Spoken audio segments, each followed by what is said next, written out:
sbagliata, messa fuori, c'è Pirlo, ancora Pirlo di tacco, tiro,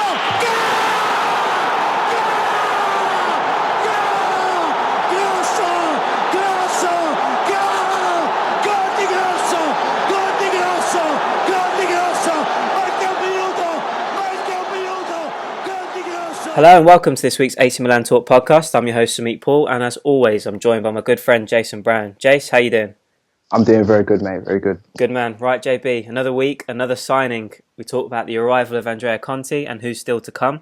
Gianluigi Donnarumma has finally put pen to paper to end his contract saga, while we got our first look at the new look Milan against Lugano tonight.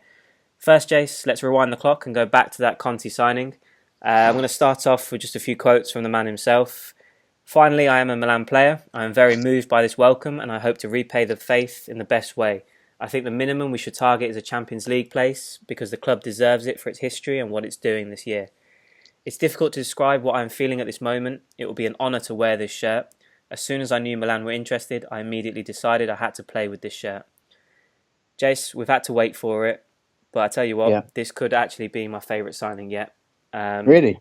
As he's mentioned there himself, he badly wanted this move to Milan. And as far as Milan were concerned, with all the negotiations with Atalanta, Milan badly wanted him as well. I'm just looking at the right-back situation as a whole when I say that I think he could be the best one yet, because you've got Abate, who, I'm going to be a little bit harsh, but I think a lot of people might agree with me.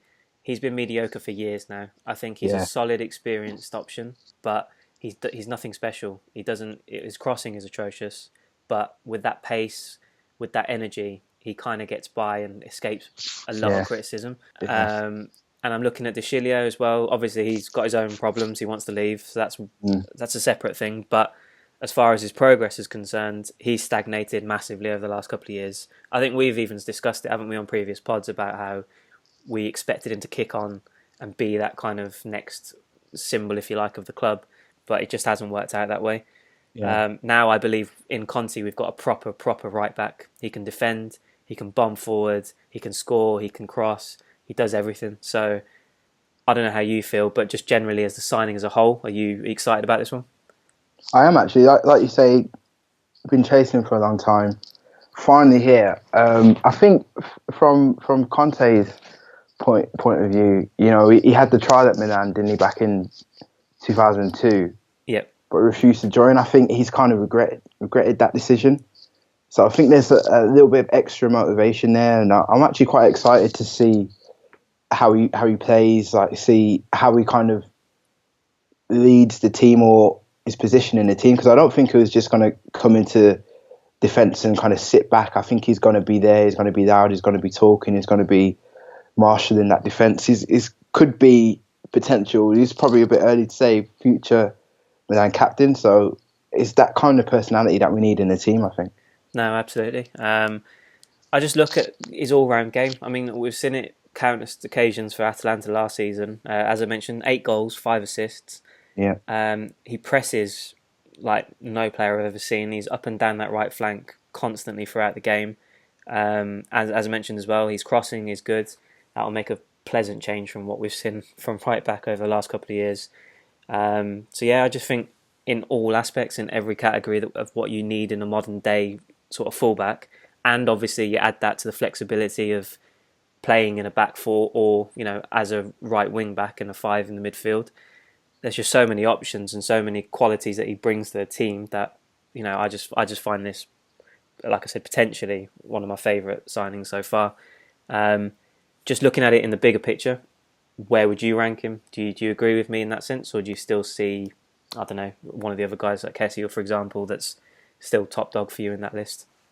I think in terms of like instant impact, I don't think I'd put him as the best signing or in terms perceived instant impact. But as I mentioned earlier, I think, you know, he does have the potential to be a real leader in the team. So in terms of like long term, this could be the most important signing for a while in Milan's history, especially with the rebuild. You're looking at kind of, we talked about it last week, that this being the next generation. Conti could be that leader for that generation. But in terms of, you know, us needing to get back to the top or near the top of Italian football. I think still a player like, Andre Silva, someone who's going to come in and get those goals that are vital to see us kind of climb at the table. I think you kind of have to, or you don't have to, but I think from where we are now and where we need to be, that's probably the most important signing. We just need those goals, really. Yeah, no, that's fair enough. I can see that side of the argument. What I will say is, what you mentioned as well in terms of his Milan history, there was a picture of him as a kid in a Milan top. Yeah. And obviously you combine that with the words that you mentioned last week. It's nice to see that dreams eventually come true. I don't get why he turned the youth academy down then. I'm not too sure. I don't know what the circumstances were around that time. But evidently he was up for it this time, and he's delighted to be joining the club. So all round happy days for everybody, I think. Yeah, definitely. Good stuff. So yeah, looking forward to seeing him. Obviously, he's had a bit of time extra off after the Under-21 European Championships, so he wasn't involved in the friendly tonight, but he's due back and scheduled to be on that flight to China, so not long to see him in action. And all positive signs. Another top signing for us, and we'll see how he settles in. I'm going to switch the kind of focus now to players that potentially will be coming in and have been heavily linked for the past 7 days, in some cases a lot longer. But I'm going to look at Aubameyang first, because he's been the main sort of marquee signing that's been touted in the last few days. Give you a few figures to kind of kick off. Essentially, there's talk that he'll cost anything between 60 to 80 million euros. Milan are offering him a contract around 8 million euros a year, but there's talk that his dad is, kind of pushing for something closer to 12 million a year. Yeah. So again, this is very speculative. There's nothing suggesting that it's, we're on the brink of signing Aubameyang, but it's kind of getting to a stage now where the rumour keeps cropping up and it's gathering pace that you kind of think, actually, I think there might be something in this. So I've got a theory for you, Jace. Okay. I'm going to get your thoughts on it. So essentially, Milan are due to play Dortmund in the International Champions Cup on July 18th. It's not only an opportunity for the two clubs to talk, obviously being in the same city together, but it's also obviously in China. I kind of feel that this could be the perfect opportunity for Yong Hong Lee to build that brand, the Milan brand in China, by not necessarily unveiling him in a Milan shirt and getting the deal done by this time, but kind of building that buzz in China, saying that this is going to be our marquee name, and just kind of creating that atmosphere and environment that gets everybody excited in China as well. Get your thoughts first. I mean, is it the right signing? Would you welcome somebody like Aubameyang coming in to fill that? We obviously still need a striker, so is he the man? I believe so, but what's strange is that no other teams seem to be going in for it. Yeah. It's really weird. So I don't know if there's some sort of like insider knowledge amongst like football professionals and managers. But from the outside looking in, I think he's probably one of the best you could have gone for this season. I mean, that's it. Was it 31 goals in 32 games in the Bundesliga, which is absolutely ridiculous, and 2 assists. So, do you know what I mean? The fact that no one's gone. Like, we've just seen Arsenal buy a striker, we've just seen United buy a striker. We had Chelsea after a striker, and no one's really mentioning Aubameyang. Yeah, it's so strange, but definitely with that sort of goal scoring record and his Milan history as well, I think him coming back and then being that main guy, I think that could be massive.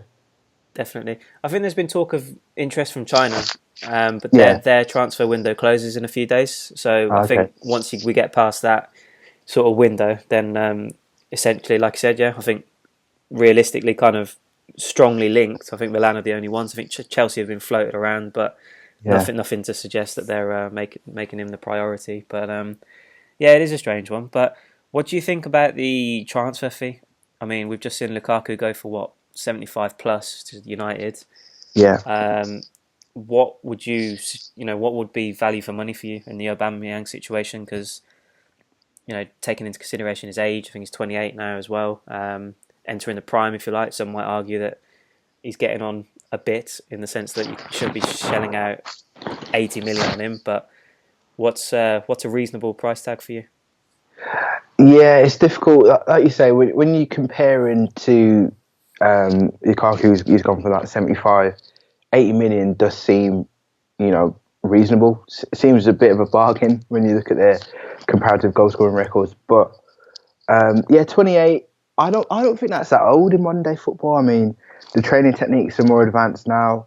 You look at Ronaldo and Messi, both 30 plus. You wouldn't be able to tell, would you? Do you know what I mean? Yeah. They're still out there in their early 20s. So I won't be worried about that, his age. But in today's market, and especially when clubs know that you're a club with money, the takeover has been well documented. The money that Milan is splashing out, how many 7 players are signed already now? Yeah. So teams know that Milan have got some money to deal with. So I think, with all things considered, 80 wouldn't be that bad. If you get it down to that 70, probably better. But that's probably today's market. That's what you're looking to pay for a top striker. No, that's true. I think we've got to look at it on a positive side as well, that we could even fund it through sales alone. I mean, if you look at like the people that we're trying to sell, Baka, Lapadula and Niang, I know it's not going to cover the whole lot, but there's a significant portion of that can be covered through getting rid of those guys. So. Those three could easily go for what you say. If Niang goes for 15, Baka goes for between 25, 30. Yep. Are you looking at what, 50, 55? I'd say. Out those three? I'd say so, yeah. Decent portion of the Aubameyang fee that could be covered there, but yeah, it's proving a little bit difficult. I think Baka's been linked with a couple of clubs, but I'm not sure anyone's willing to pay over 20. But we'll have to wait and see on that one. I'm going to link this to a Twitter question that we had, because I made a kind of point in terms of Aubameyang being the perfect signing. We've obviously been linked with Belotti, we've been linked with Kalinic. I think a lot of people would agree that they'd take Aubameyang over Kalinic. That's not a debate. But with regards to Belotti in particular, I kind of feel that an Andre Silva-Aubameyang partnership would be pretty special. I think they kind of complement each other very well. And that's why I wanted to tie it in with this question of us and Milan. Lewis asked, who would fit into Milan better, Belotti or Aubameyang? Aubameyang gets my vote, Jace. I don't know about you. That's a difficult one for me. If we just comparing the two, I think I would go with Belotti. But as you mentioned, we've already got Silva. So looking for a partner for Silva, I agree with you. I think Aubameyang would partner Silva better, just because you've got the two kind of spectrums of the scale. They're both quick, but Silva is a bit more. He's that diminutive player. Aubameyang, big guy, physical presence, and the two of them playing off each other, I think will work really well. So yeah, I agree with you. The current team, I think Aubameyang would suit better, but if I was comparing the two right now, who would I have? I would have Belotti, but yeah, Aubameyang is better fit for Milan. Yeah, well, I think even you mentioned it last week, didn't you, about watching Silva at the Confederations Cup? Just his ability to kind of drop back, create, play those balls into Ronaldo, whoever it may be. I just kind of see them linking up perfectly. There's just something about that partnership that gets me quite excited. So I'd quite like to see that. But yeah, I mean, Belotti was always my kind of ideal favoured signing. But if it's to be Aubameyang, then I'm certainly not going to be complaining, Jace. So yeah, we'll have to wait and see who arrives. But all good. Moving on to a man that's been heavily linked to us for about 2-3 weeks, maybe longer, is Lucas Biglia from Lazio. Claims now, Jace, that Milan are hoping to get a deal done before July 14th, as they want to take him to China with them, which is completely understandable. Don't want to be leaving it any longer, and less time to kind of settle in and develop that sort of partnership and relationship with the teammates. So that's fair enough. Same issue, nothing's changed. Agreement over transfer fee, still the hold up. Milan are offering 16 million euros apparently. Lazio want 20. I'm getting quite bored of this one, Jace. Yeah. It's one of those ones that's just dragged on consistently now. And as much as I think I desperately want him. I think I've changed my mind in the sense that prior to, I think, we'll talk about the friendly in a minute, but I think we need that player now in the middle to string things together, to kind of be that link-up man, be that experienced head, and just be that that captain, that figure in the middle, and he fits the bill. It ticks a lot of boxes for me. What do you think of that signing? I mean, it does look like it's going to eventually happen. I think Lazio will cave and they'll we'll reach an agreement. But is he the man to kind of you'd look to? He's 31. There are drawbacks in the sense that he's coming to an end of his contract, but he's that kind of tough tackling, the vision, the passing. He's more mobile than I actually thought, looking back at highlights and stuff. But for the next 2-3 years, would you see him as the kind of ideal centrepiece to have in the team? At the minute, I think in terms of realistic targets, yeah, I'd agree. He's experienced, has experience in the Italian league as well. With all the young players that Milan are buying to have that experienced head, I think is going to be very important going forward.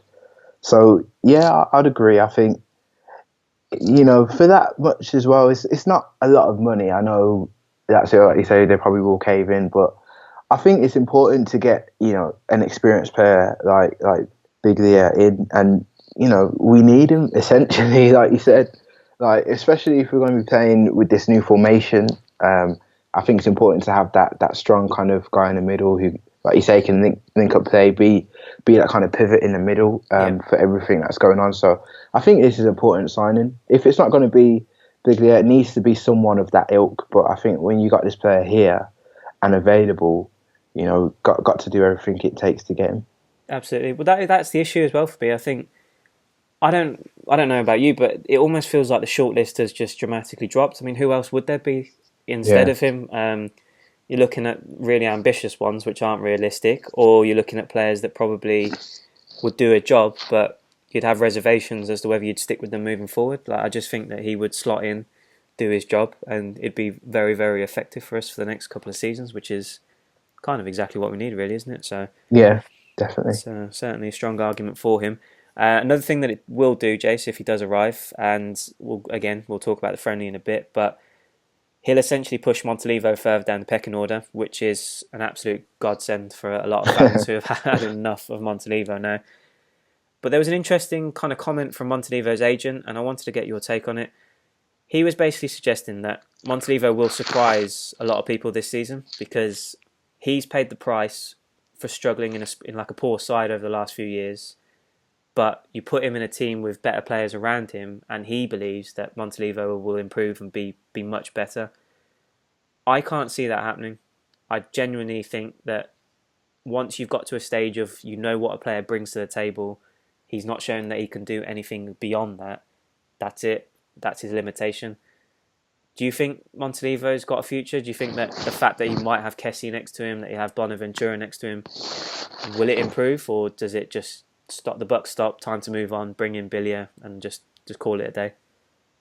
This is a very strange comment, isn't it? I mean, Montalivo he wasn't just like some young kid in that team. He was a senior player and the captain. Yeah, like he's there to make everyone else look better. I don't understand what this is. Yeah, he will look better simply because Kessie probably doing most of his work for him.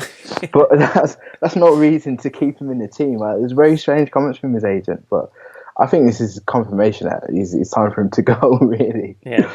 Yeah, it's sort of a weird one that. So yeah. To answer your question, it will appear that he's improved, but not really. Do you know what I mean? Other players will be doing his work for him, but yeah, it's just moving on. I think.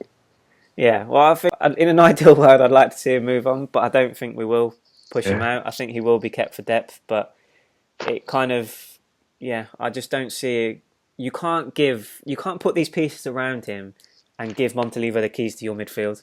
No, you can't at all, can you? He's not good enough. And again, like I said, I keep mentioning the friendly, but we'll get to it. Even that proved to me tonight that was more than enough for me to see that there's certain individuals and certain players you just have to move on from. That's the last era.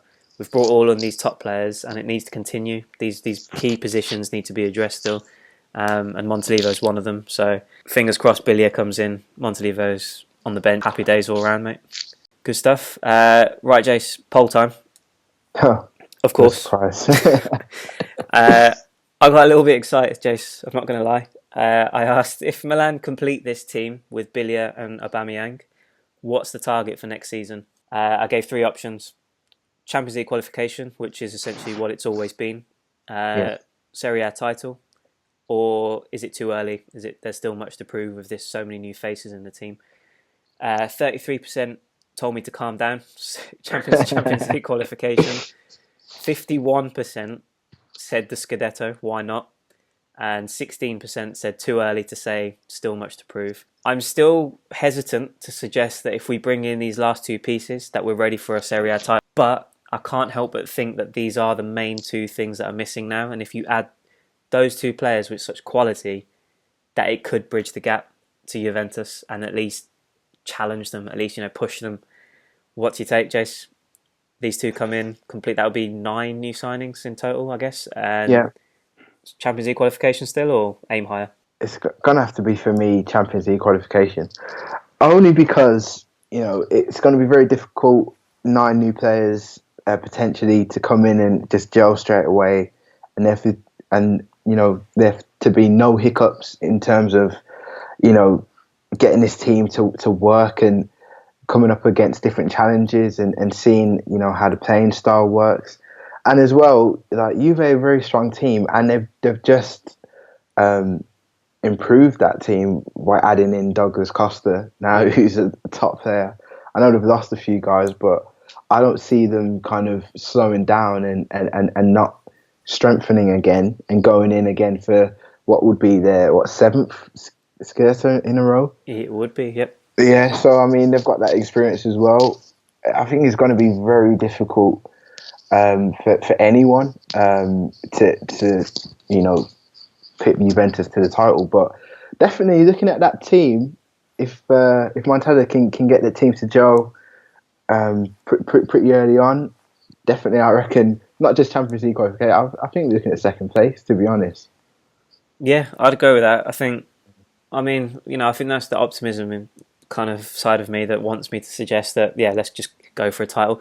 But then, like I said, it depends how the season starts. If we get a bit of momentum and start stringing some really good results together, with things click together really quickly, then you kind of just have to roll with it and take it. I'm not going to say after 6 games, if we're top of the table, that's it, we're definitely going to be title contenders. But you kind of have to believe that, okay, so it has clicked. Let's just take it week by week and just move forwards and see where it takes us. But knowing that the minimum objective is Champions League qualification, so I'm going to stick with telling myself to calm down and go with Champions League qualification as a target. But as the season evolves, you never know. So I think the difficulty will come when teams realise that this is a really strong Milan team and there's no point in us trying to play any football. Let's just stick 10 men behind the ball, because that's always we saw last season when the teams like the empathy games and so on, games like that, where they weren't there to play football. They were just trying to stifle Milan, and it worked to a degree. And will Montella have learnt from that and be able to kind of change tactics a little bit? I'm not sure. That's what worries me personally. Yeah, no, I definitely 100% see that side of it. My only hope would be that adding this quality, these technical players, that essentially it will help improve the team to break down these other stubborn, smaller sides. But yeah, true. Like I said, all depends. We'll have to wait and see how it all gels together. But no, all good. Plenty of time to discuss that, so we'll see how the season starts. But Jace, one thing that has brought tears to my eyes with joy is that the Donnarumma situation is finally over. He's signed the contract renewal. He's connected to the club now till 2021. Not confirmed, but suggestions that there's a €70 million release clause in that deal. I'm just looking at it from a positive angle now. I think I've moaned and groaned and had a lot to say about him over the last few weeks, and we've both, kind of slammed his actions in certain situations. But ultimately, the way I'm looking at it now is that Milan are a better side with him in it. If it doesn't work out moving forward, if there's still a desire to move on at some stage, at least we're in a strong position. We've got him locked down to a 4-year contract, so if that clause is in effect, we can demand that or something close to it, rather than a lesser fee this summer with 12 months on his previous deal. So from that angle, happy days. If in the event he's all in, he's ready to commit, he's put everything to the side. He's got what he really did want, and Raiola and all those outside influences have had their effect. Then great, we've got our 18-year-old goalkeeper who's going to hopefully prove himself to be world class, one of the best in Europe. Job done.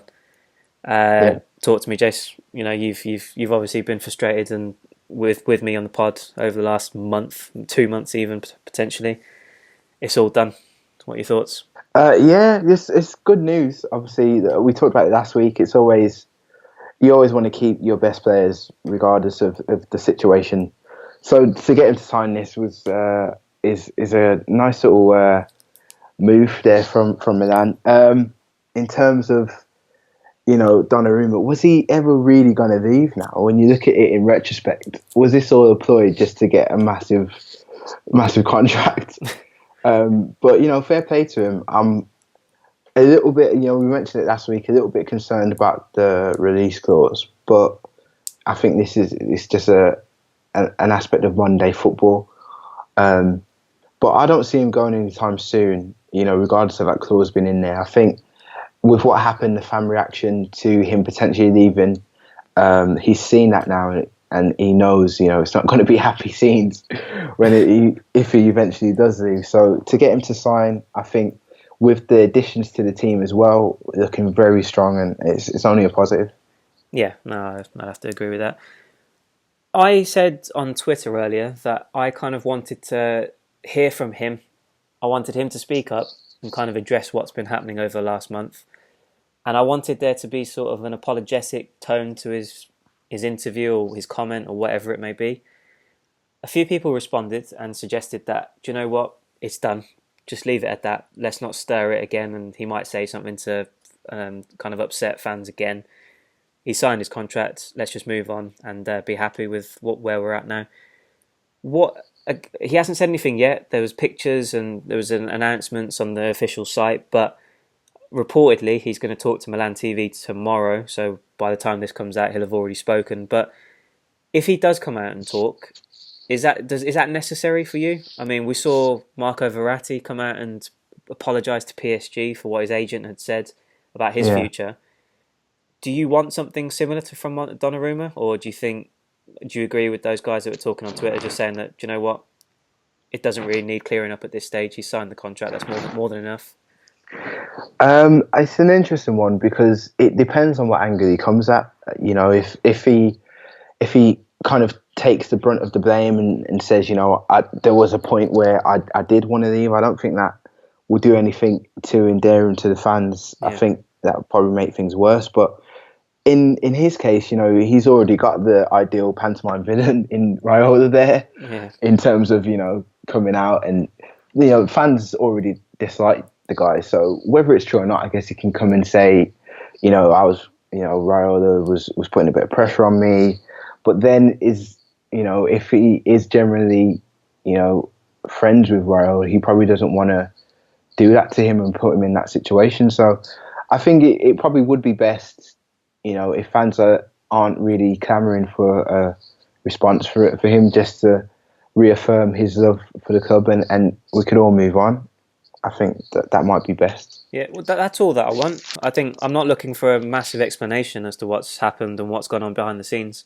More a case of not even an apology. I'd just suggest something along the lines of, I know it's been a bit of a mess and I haven't really said anything over the last few weeks, but glad to be signed up, committed to the club, ready to help them with this season ahead and be successful. So if he can say that much, then I think I'd be content to move on and get on with my life.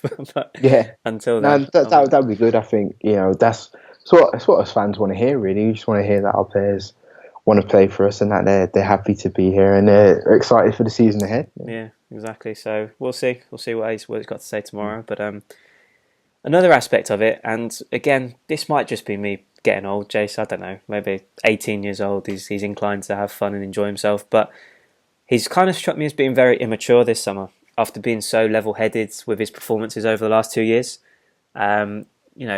Talk of him skipping his exams to go on holiday after the European Championship.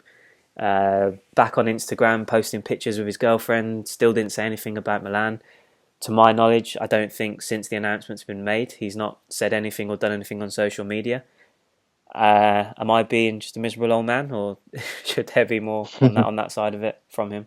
I don't know. It's a weird one, isn't it? Because, like you say, he is so young. Whether he's worried about backlash or negative comments if he does mention anything to do with Milan, I think especially with what happened at the European Championships with the whole money stunt, maybe he is a bit worried about posting, and so he's trying to just kind of stay away from the football talk on his social media. But it kind of does, that is in itself a sign of immaturity, because a mature player would just address it head on and be done with it. But maybe he is a little bit scared. I don't know, Jace. Let's hear what he's got to say tomorrow, and then I think now that he's put pen to paper, let's just leave it at that. And I think that's the important thing, isn't it? Just getting that contract signed. Exactly. No distractions for him, no distractions for us. Focus on what's important, the ultimate aim, and that's to get Milan back in the Champions League. So if he can help do that, then I think everyone will forgive and forget pretty soon. So we'll wait and see. Jace, we had a first look at the new look Milan tonight. Beat Lugano in a friendly 4-0.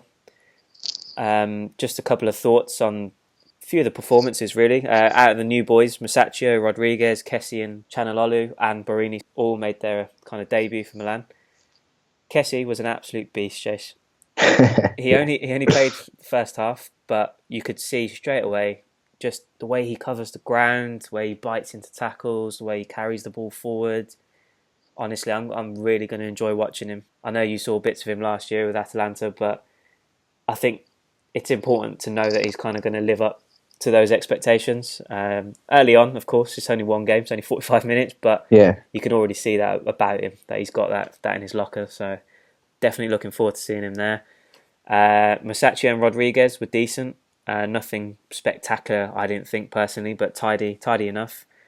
Hakam was all right, Jace, but I don't know if you've got any thoughts about this, but he's played out on the left, and I don't know. I kind of got the impression that he's going to have to be played through the middle this season. I know, again, it's very early to kind of make these assumptions and declarations, but tactically, I feel we may be, if we push him out to the left, we might be taking away something from his game. I don't know. I mean, from what you've seen of him, the kind of player that he is, do you think he should be played through the middle? I have heard, him being compared to, Arsene Wenger did have him lined up as the ideal replacement for Ozil. And it's weird, when Ozil first came to Arsenal and he spent a bit of time on the left, I always thought it was a bit of a waste of a position, because players of that ilk can do so much from the middle. Yeah. With the ball, the left kind of limits them. So if he is a similar player to Ozil, then I think it would be a waste to have him out on the left. I think players with that ability need to be able to kind of see the whole game, need to be able to pick up the ball centrally and just put it wherever they want to put it, basically. Do you know what I mean? So playing them from the left, I don't think that would work, especially when you've got players like Kessie in the team behind them who, when you've got that creative player and the player behind them who they know is a beast, it kind of gives them that freedom to be a bit more expressive. So I think it will work perfectly with the setup of the team now, to have him playing that kind of not completely free, but more of a loose role in the middle, and just being the kind of playmaker, be able to pick the ball up and carry it if he wants to, or play it up to the forwards. Yeah, no, definitely, I agree with all that. I think it's also important to note that he hasn't played for 4 months, so can't really take too much away from this performance. Obviously, had that ban, but just his weight of pass. There's glimpses of just what he could do on the ball. It's just I took enough positives away from it, but I do feel as though he might be better off playing through the middle. But we'll see. Borini didn't do much, which is probably going to fuel all the haters that didn't want him, especially given the opposition. It was a bit disappointing, but one game. Let's not judge him straight away. Yeah. And then obviously Montella made a raft of changes at half-time, changed the whole team. I will just discuss a few of the old heads as well before we move on to the youngsters. And one player in particular who I didn't want to see on the pitch at all, but he was, unfortunately. Abate, Montalivo, and Yang all featured, and Jace. I personally feel like they were all. I wouldn't say useless. I think that's a bit harsh. Niang probably was pretty useless, so I'll talk about him separately. But I think I've got to a point now with Abate and Montalivo. I mentioned earlier, but it's almost like you know what you're getting from them. So why continue down that road? Obviously, Conti's going to come in and replace Abate, so I'm not that bothered about that. Biglia hopefully comes in to replace Montalivo, but I think you get to that stage where you've seen so much of that player. You've seen that they're just not up to that level. So it's just time to move on. Again, keep them as depth players, but you can't just keep sticking by them, can you? It definitely is this summer with the additions, with the direction we're going. It's time to move on from that, isn't it? Yeah, I agree. Especially like you said, direction that the club is moving. With all these new signings and freshening things up.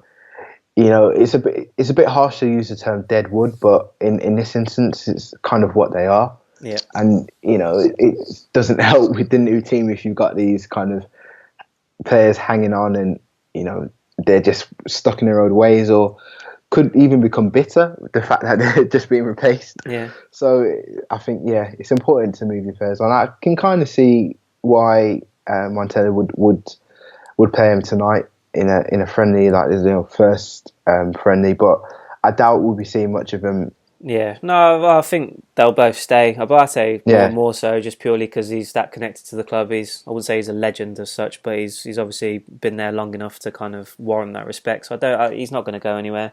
Montalivo's kind of been tipped to leave, but again, I just don't think in terms of depth. I think he's just going to be one of those guys. We'll keep him this season and then see what happens next summer potentially. So yeah, they'll both stay, but I hope, like I said, we don't see too much of them, brutally honest, but we'll see. Niang was terrible. He came on for the second half, and similarly with him, Jace, it's just a case of he's not improved.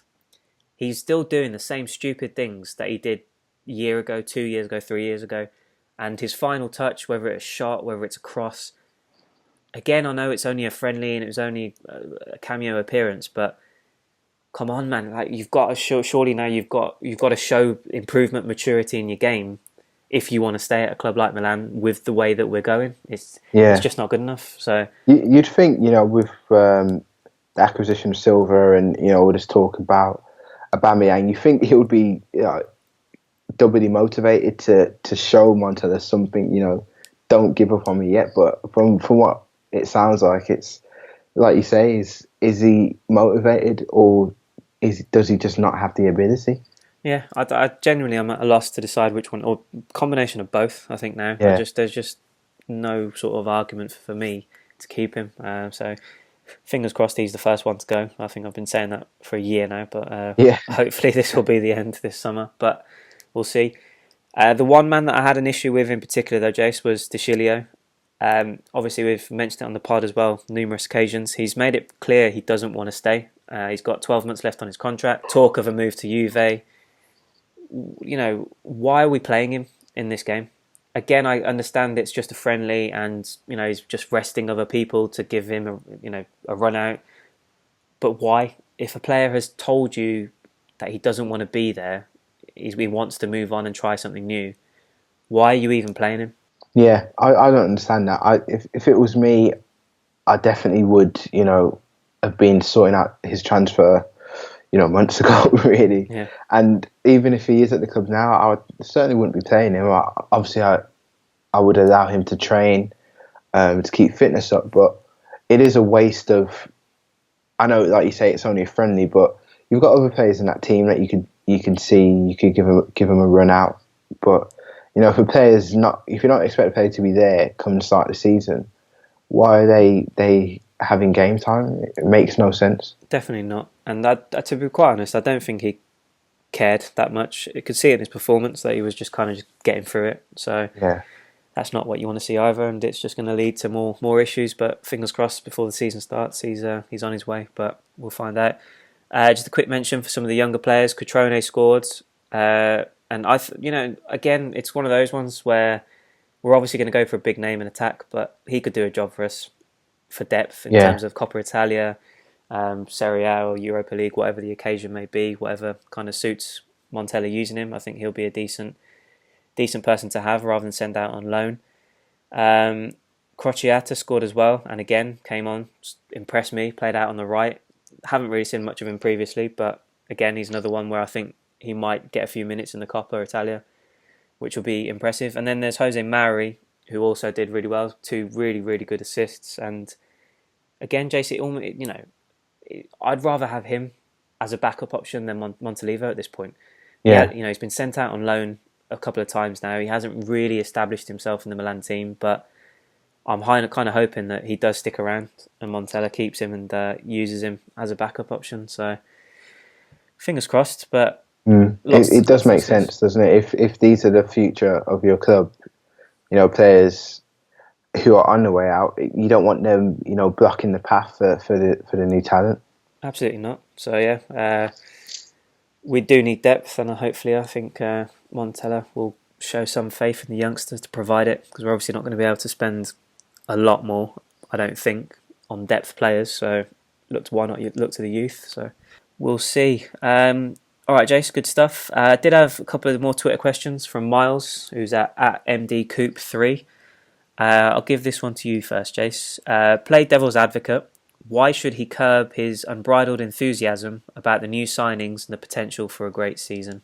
I think the main thing when you're buying so many players, is a little bit of a gamble.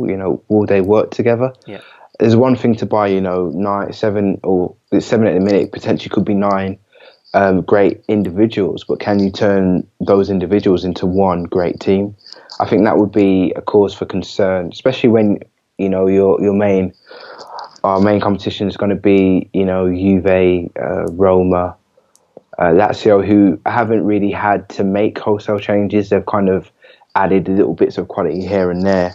They're pretty much the same core that they were last season. Yep. So is there any reason to believe that a whole brand new team can get in amongst the pigeons, as it were, and get those positions? So that will be quite difficult, but I believe we've signed the quality to do that, and we've got a manager who can do that. So yeah, well, I think the meticulous planning comes into play here. I think from the top to bottom, with Montella as well included in that, I think they've all kind of been on the same wavelength, and they've brought in players that fit the positions, roles that they need, and it will gel. But definitely, like I said, that is the one thing that probably hold me back from being massively confident, is just to see how these guys gel together and develop. So yeah, that's a fair enough statement.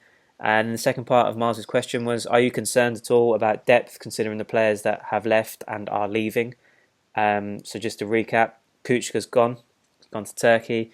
De Chilio more than likely to go. You've got likes of Lapadula, Vangioni, Sosa, Paletta, Bacca, Bertolacci, all linked with exits. I mean, it's all well and good raising funds, Jason, going out for people like Aubameyang, but where's the depth? Even though, I will argue that Lapadula aside, potentially, I'd like to see all of those names go, because I think we can do better, but yeah, got to be a concern as well, isn't it? Find that balance with enough depth to challenge and compete with 3 competitions. Yeah, I mean, being in Europe, you do need that extra depth, and it is a little bit of concern. But you did mention it earlier. I think planning comes into it. So I think if Montella didn't believe that there were players in the Milan youth system who he felt he could call upon if needed, I don't think he would allow so many players to go. So I think there's got to be some players in that youth team there who he believes can potentially come in if needed. Yep, no, I agree. And I think versatility-wise as well, the players that they brought in, people can play in different roles. Yeah. That should help. Like I said, Conti, right back, right wing back, Rodriguez on the left, Hakan, anywhere you like. I think there's a lot of versatility there. So depth-wise, hopefully, fingers crossed, we've got enough sitting behind them. But all good, we'll see. Yeah. Good stuff, Jace. Lots to talk about next week, by the way, before we finish. We've obviously got the Europa League qualifying draw, which is on July 14th. Then Milan head to China on the same day for the International Champions Cup. Then we'll have another signing to discuss with Biglia. You never know. Yeah. Might have to bring Khalid back out next week. Yeah. We'll see. A few heading in the opposite direction, leaving us. But yeah, I'm sure there'll be lots to talk about. Just a reminder for listeners, switch over to YouTube and subscribe to us on there, AC Milan Talk. All the details are on Twitter and Facebook, so check it out. Definitely, as we head closer to the season, we'll be adding more videos and other cool stuff. So subscribe on there and follow us on YouTube. Jace, always a pleasure. Yeah, always, mate, always. Good man. Nothing but to say goodbye to the people. Goodbye to the people.